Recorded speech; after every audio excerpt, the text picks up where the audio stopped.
Hello everyone, welcome to my channel. तो देखो हम लोग 12 का वेक्टर्स पढ़ रहे हैं। 12 का मैथ्स वेक्टर चैप्टर।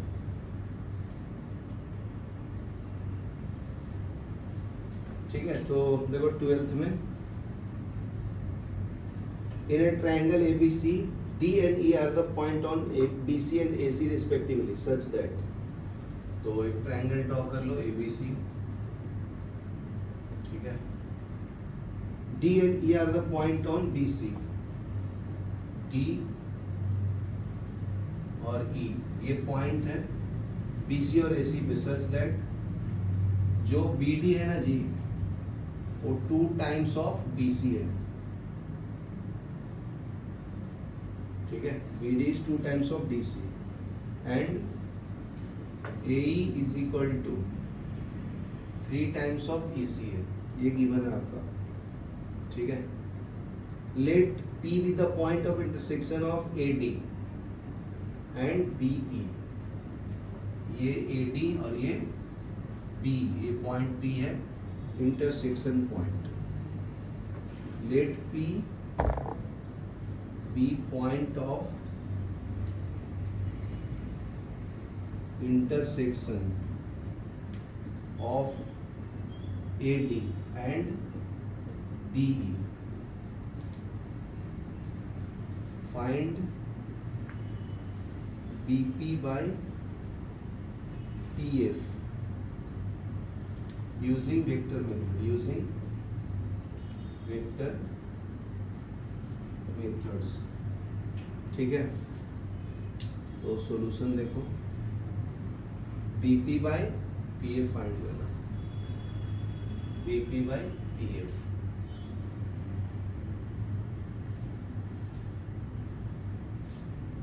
तो ये सी को भी ज्वाइन किया ना फिर। ठीक है, तो नेक्स्ट देखो, तो हम लोग वेक्टर मान लो साइड वर्टाइसेस का वेक्टर क्या होगा, ये वेक्टर पी वेक्टर और ये सी वेक्टर। तो let A vector B vector and C vector be position vectors of A, B and C respectively। ठीक है, with respect to some origin। ठीक है, D divides BC in 2:1। D जो है यहाँ पे दिया हुआ है ना, BD is equal to 2 times of BC। इसका मतलब BD जो है वो 2 टाइम्स डिवाइड करता है। ठीक है, तो D divides BC in 2:1 and E divides AC in ratio 3:1। ठीक है, तो D वेक्टर क्या मिलेगा बताओ। ये D वेक्टर चाहिए तुम्हें, तो क्या चाहिए, ये 2:1 में डिवाइड कर रहे हैं ना। ठीक है, तो 2 इंटू सी। ठीक है, 2C vector plus 2 into C vector और 1 into B vector, 1 into B vector. ये समझा, सेक्शन फॉर्मूला यूज करो था ना, R vector equal to M B vector plus M B vector divided by M plus M. ठीक है, तो ये तुम्हारा एम है और ये तुम्हारा एम है, समझा ना। तो 2 into C vector 1 into B vector.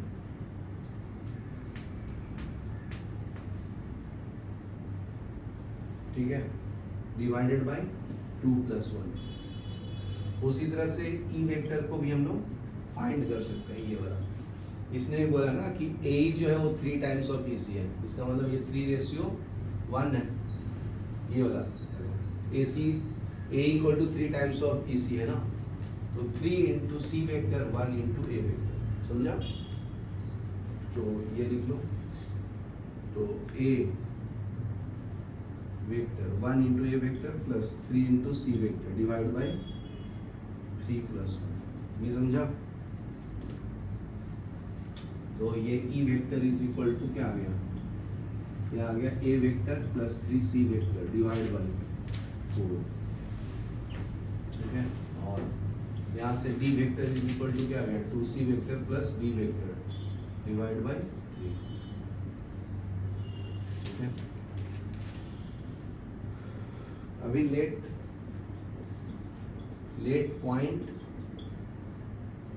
Point of intersection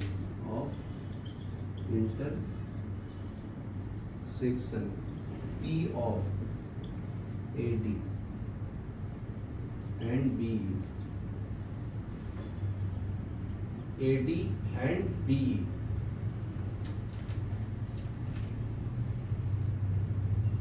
AD and BE divides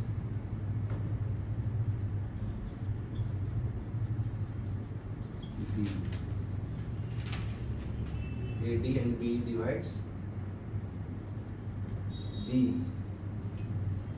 in ratio K ratio 1, in K ratio 1। इसका मैं मान लिया हूँ K ratio 1 है, एग्जैक्ट नहीं पता ना कि कितने में डिवाइड कर रहा है, तो K ratio 1 ले लिया, एंड AD in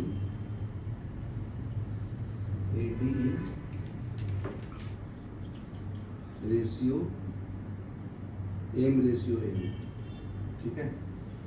तो देखो ये K रेशियो 1 ये वाला है और ये M रेशियो 1 ये वाला है, ठीक है। तो अभी उसका पोजीशन वेक्टर लिखूंगा, then position vectors of P in these two cases are, ठीक है। तो this vector into this 1 into A, बराबर है। चलो यहाँ तक लिखो, फिर मैं एक्सप्लेन करूँगा, ठीक है। तो पोजीशन वेक्टर ऑफ दो केसेस में क्या आएगा बताओ, एम इंटू डी वेक्टर, ठीक है। तो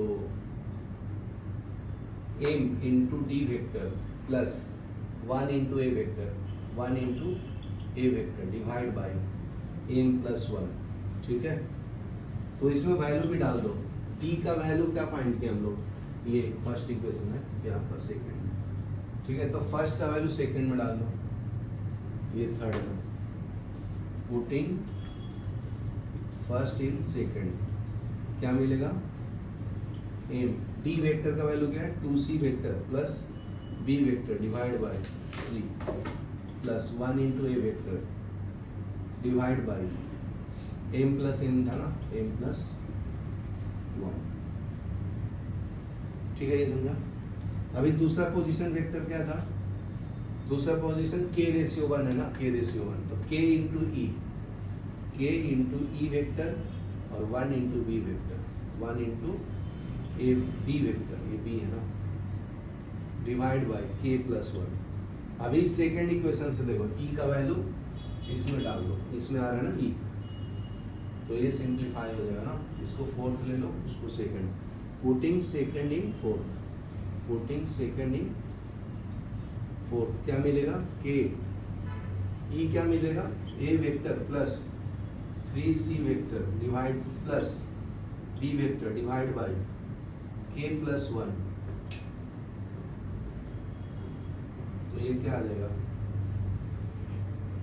ठीक है। इतना ही रखो, यहाँ तक लिखो, फिर पॉज करो। देखो यहाँ पे थोड़ा मिस्टेक हो गया, e का वैल्यू जो डाला वो क्या था, a प्लस 3k बाई 4 का, तो इधर 4 छूट गया ना जी, ये डिवाइड बाई 4 भी तो करेगा, समझा क्या, और यहाँ पे डिवाइड बाई 3, तो इसको अभी सिंप्लीफाई करना है दोनों को, और इक्वेट करेंगे, दोनों सेम चीज का पोजीशन वेक्टर है, तो दोनों को इक्वल कर दो और सॉल्व करो, आंसर आ जाएगा, ठीक है। तो इसको पहले सिंप्लीफाई कर देता हूँ, ठीक है, ये मिटा देता हूँ, equating position vector,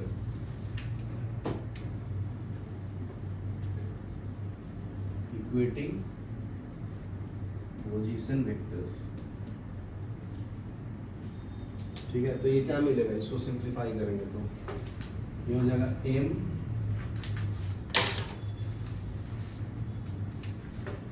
M to M C vector plus B vector, ये डिवाइड बाई 3 है ना, तो इससे मल्टीप्लाई हो जाएगा, तो डिवाइड बाई 3 करो और ये हो जाएगा 3a वेक्टर डिवाइड बाई 3, तो 3 इंटू एम प्लस 1, ये समझा? ठीक है, इक्वेटिंग टू दिस, तो ये क्या है तुम्हारा k इंटू ए vector plus k 3kc vector, ठीक है, डिवाइड बाई 4 है प्लस, तो ये 4 से मल्टीप्लाई होगा, तो 4b vector divide by 4 into के प्लस 1, याद क्लियर है? तो अभी कर लो, सबको divide by 3 plus M plus 1 कर लो, चाहे ए को ए से डिवाइड कर सकते हैं, इसको अरेंज कर देता हूं मैं, देखो ये 3a vector divide by 3 into M plus 1 एक साथ लिखता हूँ, और बी वाले के साथ में, तो B vector divide by 3 into M plus 1, C vector, C के साथ क्या है 2m, तो इसको 2m C vector divide by 3 into M plus 1 is equal to ये k vector divide by 4 into के प्लस 1, ये हो जाएगा 3, नहीं ये 4 है ना, पहले b वाले लिखो, 4b vector divide by 4 into के प्लस 1 बराबर है। फिर c वाला, c क्या है जी 3kc vector divide by 4 into के प्लस 1 बराबर है। अभी a को a के साथ इक्वेट करो, ठीक है, तो 3a vector divide by 3 into M plus 1 is equal to k vector divide by 4 into के प्लस 1 बराबर है, ठीक है। तो ये फर्स्ट इक्वेशन हो गया। अभी सेकंड वाला करो,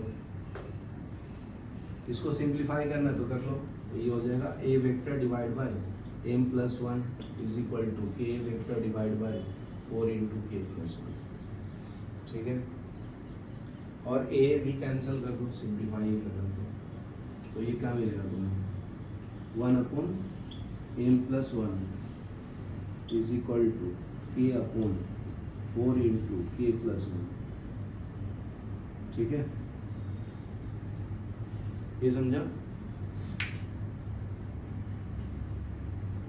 फिर b को इक्वेट करो, अभी b को मैं b के साथ इक्वेट कर रहा हूं, इसको इसके साथ, तो क्या मिलेगा बताओ, b vector divide by 3 into M plus 1 is equal to 4b vector divide by 4 into के प्लस 1, ठीक है। तो b वेक्टर से b वेक्टर दे रहा 1 अपॉन 3 इंटू एम प्लस 1, ठीक है, और ये 4 भी कैंसिल, तो 1 अपॉन के प्लस 1 बराबर है। अभी एक दूसरे को डिवाइड कर दो, आंसर आ जाता है, यहाँ तक लिखो फिर आगे बताओ। तो अभी देखो थर्ड, तीनों c को भी इक्वेट कर दो इससे इसको, ठीक है, तो इक्वेटिंग c वेक्टर, तो क्या मिलेगा बताओ, ये है 2mc vector divide by 3 into M plus 1 is equal to 3kc vector divide by 4 into के प्लस 1 बराबर ना। तो सिंप्लीफाई कर लो, c से c कैंसिल कर लो, तो 2m upon 3 into M plus 1 is equal to 3k upon 4 into के प्लस 1, इसको फिफ्थ लिया और सिक्स्थ ये सेवंथ ले लो। अभी देखो किसको सिंप्लीफाई करेंगे तो इजीली कट हो जाएगा,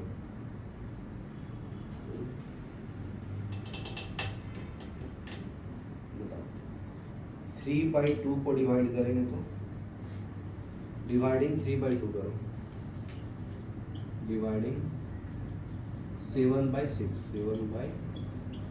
7/6, तो 7 का वैल्यू क्या है 2m upon 3 into M plus 1 is equal to 3k divide by 4 into के plus 1 divide by 1 upon 3 into M plus 1 बराबर ना, is equal to 1 upon K plus 1। तो k+1 कैंसिल, 3m कैंसिल, तो क्या मिला जी 2m is equal to 3k divide by 4, cross multiply करो तो ये 8m is equal to 3k, 8m equal to 3k ना। यहाँ तक क्लियर है?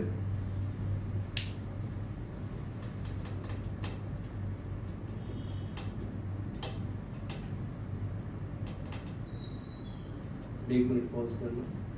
ठीक है, तो यहाँ पे मल्टीप्लाई करने में दिक्कत हो गया, ये एम बी है, ठीक है, तो ये मल्टीप्लाई कर लो तो बी वाला में एम आएगा ऊपर, ये वाला, ठीक है, तो यहाँ पे भी एम आएगा, तो एम एम कैंसिल ना, 2 बचेगा सिर्फ, तो ये आ जाएगा 8 इक्वल टू 3k, तो 8/3 इज इक्वल टू k/1, तो ये आंसर है, लिख लो, आ गया आंसर। तो अभी नेक्स्ट टॉपिक पढ़ेंगे product of vectors, product of vectors, ठीक है, तो एंगल बिटवीन 2 वेक्टर फाइंड करना है, ठीक है ना, तो ये 2 तरीके से कर सकते हैं, क्लॉकवाइज मेजर करके और एंटी क्लॉकवाइज करके, एंगल बिटवीन 2 वेक्टर्स, ठीक है, आपका ये ए वेक्टर है, ये आपका बी वेक्टर है, ये एक्यूट एंगल है, उसका वैल्यू थीटा है, ठीक है, ये theta lies between less than equal to pi greater than equal to 0, इसके बीच में लाई करता है। अगर ऑब्ट्यूज एंगल है तो ये ऐसे रहेगा, ठीक है, ये ए वेक्टर है और ये बी वेक्टर, अगर इसका डायरेक्शन लेफ्ट हैंड साइड में रहेगा तो एंगल ये ऑब्ट्यूज बनाएगा, ऑब्ट्यूज बोले तो ग्रेटर देन 90 डिग्री, ठीक है। तो इसमें 2 टाइप्स के प्रोडक्ट आता है, स्केलर प्रोडक्ट और vector product. Scalar product physics में पढ़ना था, स्केलर प्रोडक्ट ऑफ 2 वेक्टर्स, ठीक है। तो ये कैसे डिफाइन करते हैं, scalar product of 2 non zero vector a and b is denoted by a dot b, scalar product को a vector dot b vector is equal to क्या आएगा, mod of a mod of b cos theta, ठीक है, ये scalar product है, theta is the angle between a vector and b vector. First point में क्या है, if either a equal to 0 और b equal to 0 then theta is not defined in the case, if either a equal to 0 or b equal to 0 then theta is not defined, दोनों 0 नहीं होना चाहिए, दोनों में से एक भी 0 नहीं होना चाहिए, ठीक है, not defined। तो इसमें केस में क्या आएगा, a vector dot b vector equal to answer ही 0 आएगा, एक 0 रहेगा, ठीक है ना, डायरेक्ट इसका 0 वैल्यू डालेगा तो पूरा 0 हो जाएगा ना, वही बोल रहा है, ठीक है। दूसरा केस में क्या है, if थीटा इज 0, अगर थीटा का वैल्यू 0 लेंगे तो cos 0 1 होता है ना, तो a vector dot b vector क्या आएगा, mod of a mod of b, cos 0 क्या होता है 1 ना, तो mod of a mod of b आएगा। यहाँ तक क्लियर है? अगर दोनों लाइक वेक्टर्स हो जाएंगे, a vector is equal to b vector और थीटा इक्वल टू 0, तो a vector dot b vector क्या आएगा, mod of a mod of a cos of 0 1, तो ये आ जाएगा a स्क्वायर, बराबर ना। यहाँ तक लिखो, फिर नेक्स्ट बताओ। अभी नेक्स्ट पॉइंट देखो, सॉरी, अगर थीटा का वैल्यू अगर मैं 0 कर दूं तो क्या मिलेगा बताओ,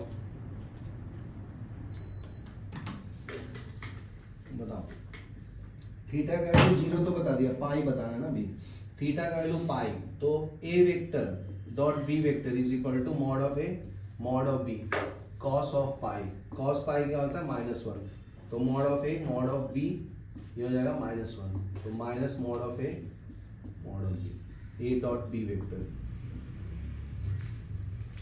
ठीक है, यहाँ तक क्लियर है। अभी परपेंडिकुलर रहेगा तो क्या होगा जी, ठीक है, मतलब theta equal to pi by two, मतलब परपेंडिकुलर रहेगा तो, ठीक है। तो A vector dot B vector क्या आएगा, mod of A mod of B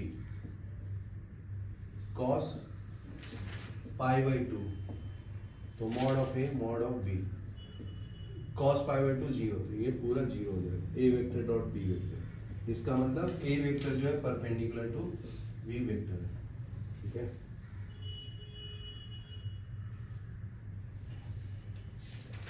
next है डॉट प्रोडक्ट इज डिस्ट्रीब्यूटिव, ठीक है, ये डिस्ट्रीब्यूटिव लॉ फॉलो करता है। A vector dot B vector plus C vector is equal to A vector dot B vector plus A vector dot C vector, इसको हम लोग distributive law बोलते हैं, डिस्ट्रीब्यूटिव लॉ, ठीक है। नेक्स्ट है अगर मल्टीप्लाई करूंगा मैग्नीट्यूड तो ये भी मल्टीप्लाई होगा, m a vector dot n b vector is equal to m into A vector dot B vector. Seventh में क्या आएगा, m a vector dot B vector is equal to m into A vector dot B vector. ये क्या आएगा, ए vector को हम लोग M B vector भी लिख सकते हैं,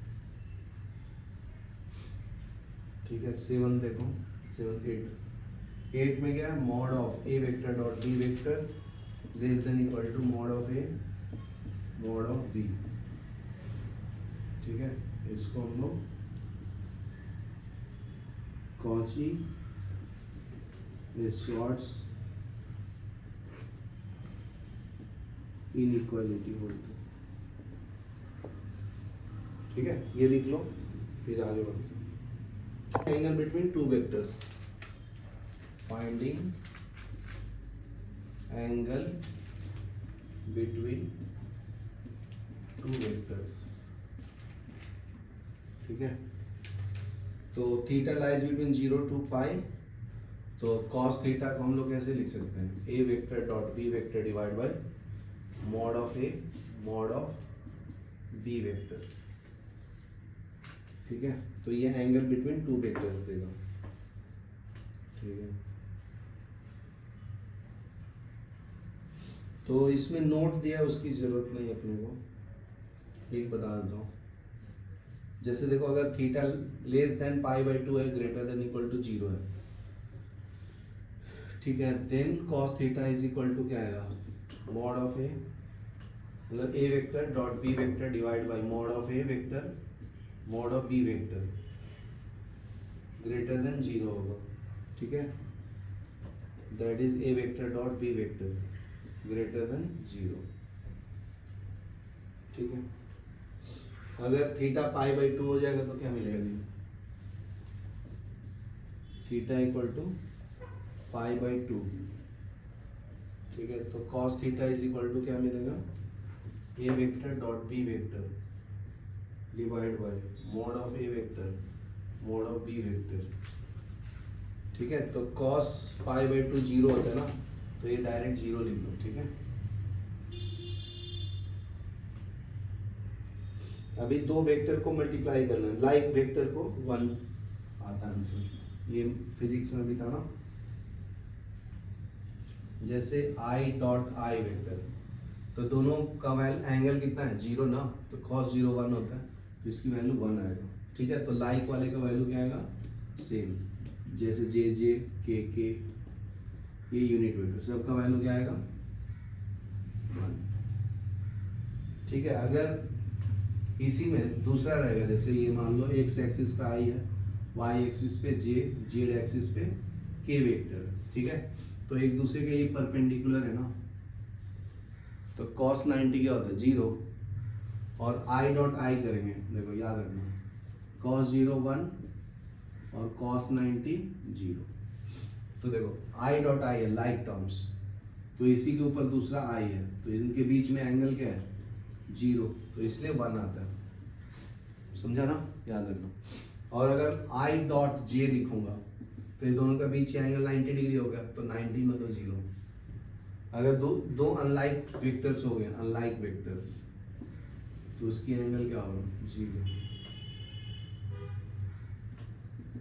लाइक वेक्टर्स होगा तो उसको क्या बोलते हैं? 1। ठीक है, उसी तरह से j comma k is equal to 0, k comma i is equal to 0।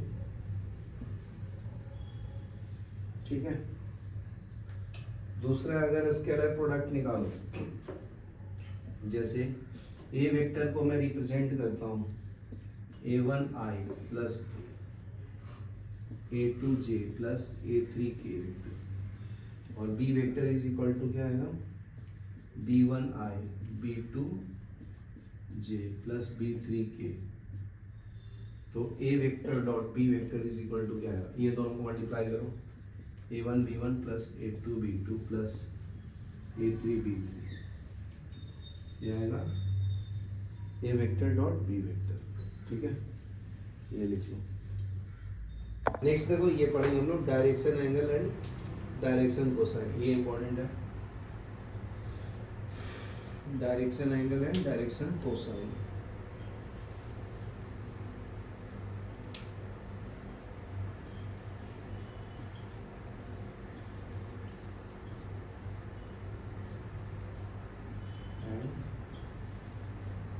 Direction cosines. ठीक है, direction angle of non zero vector, the direction angles of non zero vector A R angles alpha beta and gamma. ठीक है, मतलब A vector जो है ना, x axis के साथ अल्फा एंगल बना रहा है, वाई एक्सिस के साथ बीटा एंगल और जेड एक्सिस के साथ गामा एंगल बना रहा है। ठीक है, तो इसको हम लोग डायरेक्शन एंगल बोलते हैं। That a vector makes with positive x y and z axis respectively। ठीक है, these angle completely determine the direction of vector A। ठीक है, तो ये एग्जैक्ट डायरेक्शन बताता है। these angles, कौन सा angle? Alpha beta and gamma, completely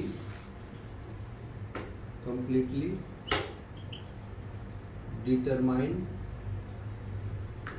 direction of vector ए। ठीक है, नेक्स्ट है डायरेक्शन कोसाइन। नेक्स्ट देखो, the cosine of this direction angles, that is cos alpha, cos beta, cos gamma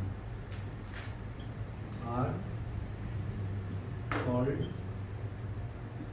direction cosine. ठीक है, वो x axis के साथ जो एंगल बना रहे हैं ना, और वाई एक्सिस जेड एक्सिस, उसको कॉस के फॉर्म में रिप्रेजेंट किया। ठीक है ना, तो cos alpha, cos beta, cos gamma, उसको हम लोग डायरेक्शन कोसाइन बोलते हैं। ठीक है, याद रखना। और ये डायरेक्शन एंगल है अल्फा बीटा गामा। तो 2 पॉइंट्स नया बताया, तो ये याद रखना, इंपॉर्टेंट है। आगे इनके बीच में रिलेशन बताऊंगा। ठीक है, of vector a vector, as alpha is angle between i along x axis, तो उसको कैसे रिप्रेजेंट करेंगे? As alpha is angle between i को क्या बोलते हैं? यूनिट वेक्टर ना, आई जे को, ये आपका है यूनिट वेक्टर्स। ठीक है, along x axis and a vector is equal to a1i plus A2j plus A3k vector, ठीक है। Then cos alpha is equal to A vector dot I vector divide by mod of A vector mod of I vector. ये समझा? देखो मैं explain करता हूँ। Alpha जो है ना यूनिट वेक्टर, देखो ये आपका यूनिट वेक्टर I हो गया एक्स एक्सिस पे, बराबर है, अलोंग एक्स एक्सिस, उस पे एक वेक्टर है, ठीक है, ए वेक्टर। तो ए वेक्टर का वैल्यू पूरा दिया हुआ है A1i A2j A3k, समझा ना। एक्स एक्सिस के उसके साथ वैल्यू A1 है, वाई एक्सिस के साथ A2 है और जेड एक्सिस के साथ A3 है, बराबर है। तो ये तीनों डायरेक्शन में I के साथ मल्टीप्लाई करना। तो cos अल्फा ऐसे निकालते थे ना, A vector dot B vector, B vector यहाँ पे यूनिट वेक्टर I है, समझा।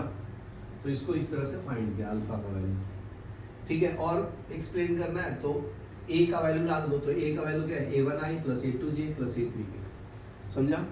तो और सिंप्लीफाई कर देता हूँ, तो देखो ये हो जाएगा cos alpha is equal to A1i plus A2j plus A3k divide by mod of A vector, फिर यूनिट वेक्टर का मॉड निकालते तो 1 आता है। यूनिट वेक्टर इसलिए तो बोलते हैं उसकी मैग्नीट्यूड 1 होता है ना, ठीक है। तो अभी ध्यान से सुनो, डॉट I वेक्टर यहाँ पे ध्यान से सुनो, एकदम छोटा सा है और ट्रिक्स है। देखो अभी बताया था ना लाइक वेक्टर का डॉट प्रोडक्ट क्या होता है 1 होता है, बताया था ना। I डॉट I रहेगा तो क्या होगा 1, और अगर I डॉट J है तो 0 और J डॉट K है तो 0, अनलाइक टर्म रहेगा। तो देखो I को I के साथ मल्टीप्लाई करूंगा तो 1 आएगा, बाकी ये दोनों के साथ करूंगा तो क्या आएगा 0 ना। तो डायरेक्ट मैं cos अल्फा को क्या लिख सकता हूँ A1 लिख सकता हूँ, A1 by mod of A, ये आंसर है। उसी तरह से cos बीटा को क्या लिख सकता हूँ बताओ। cos बीटा जो है वो J का है ना, तो J का आएगा खाली A2 टर्म्स आएगा, A2 vector divide by mod of A। cos of gamma, तो cos ऑफ गामा क्या आएगा A3 divide by mod of A vector. ये समझा अभी, ठीक है ना। यहाँ तक लिखो, फिर इसका स्क्वायरिंग करके ऐड करना cos को। तो अभी ध्यान से सुनो, यहाँ देखो लक्ष्य।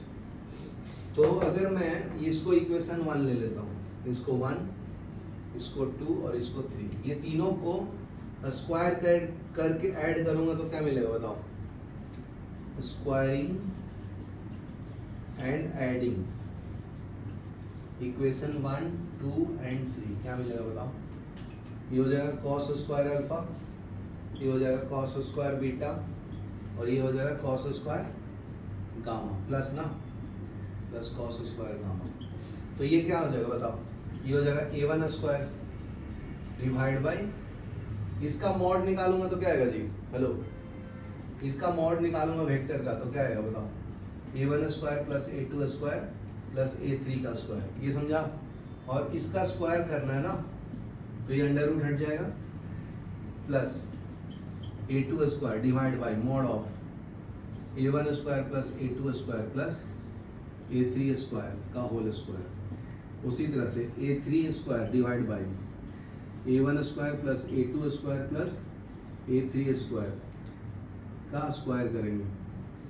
तो ये क्या करेंगे, देखो ऐड करोगे तो ऊपर में A1 square plus A2 square plus A3 square आएगा, और ये अंडर रूट हट जाएगा ना सब में, तो A1 square plus A2 square plus A3 square cancel करोगे तो 1 आएगा, समझा। इसका मतलब डायरेक्शन कोसाइन एंगल को ऐड करेंगे तो 1 आएगा।